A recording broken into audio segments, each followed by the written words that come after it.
welcome to Save India's Coast, brought to you tonight live from Orissa, where the state government has signed memorandums of understanding with companies to grant them land to set up 12 new ports along the state's 480-kilometer long coastline.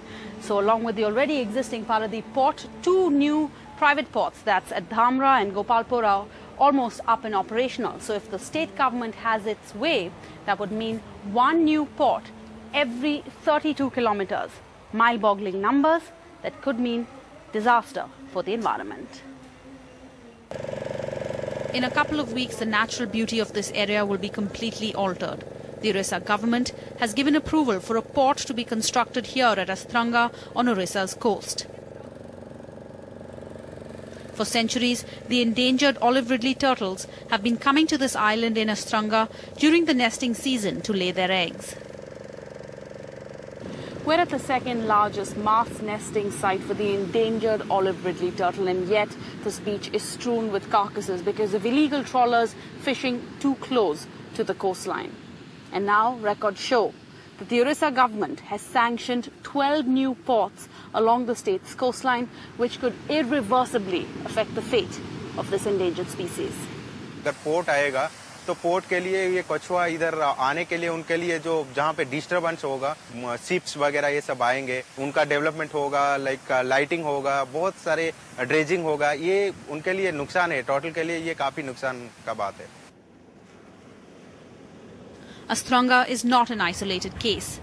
The Orissa government has now given the go-ahead to the construction of 12 new ports across its coastline.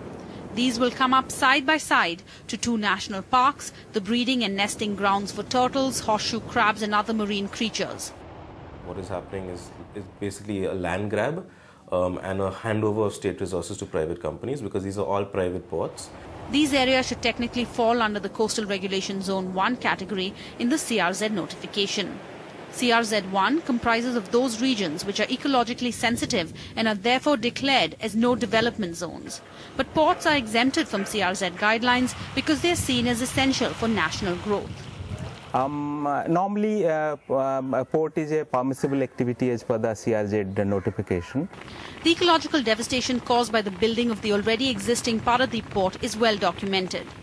1.5 kilometers of the coastline in Satbaya has eroded because of the building of a breakwater wall for the Paradip port that has prevented the natural flow of sand. But lessons do not seem to have been learned. Unfortunately, they are dividing up the coast, and if you have a port every 32 kilometers, and it is going to wreck the entire marine ecology of Orissa. Orissa's coastline is 480 kilometers long. If you do the math, then according to the government's plan, there'll be a port every 32 kilometers. A closer inspection of the master plans show that between Astaranga and Paradip, there will be 3 ports within a distance of 25 kilometers.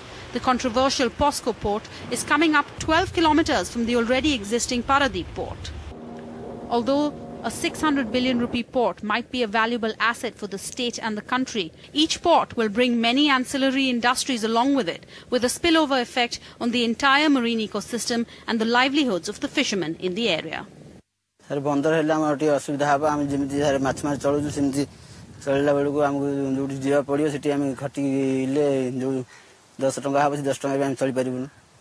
The Orissa government's sanctioning of 12 new ports has created a huge controversy and led to a walkout in the assembly, but not for ecological reasons.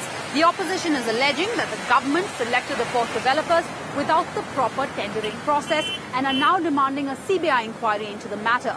But nobody is questioning the logic of or the need for so many ports in such a small area, and nobody is asking who will be held accountable for the cost to the environment. In Puri, with Manu Nair, Sarah Jacob, NDTV.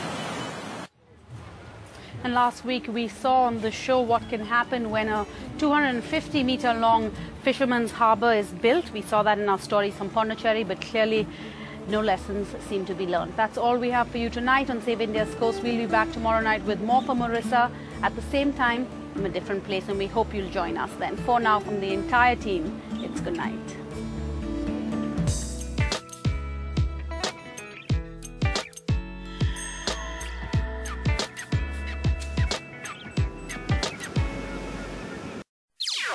NDTV's cricket app. Android and iPhone.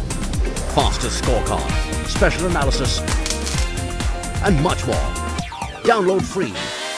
NDTV.com/apps.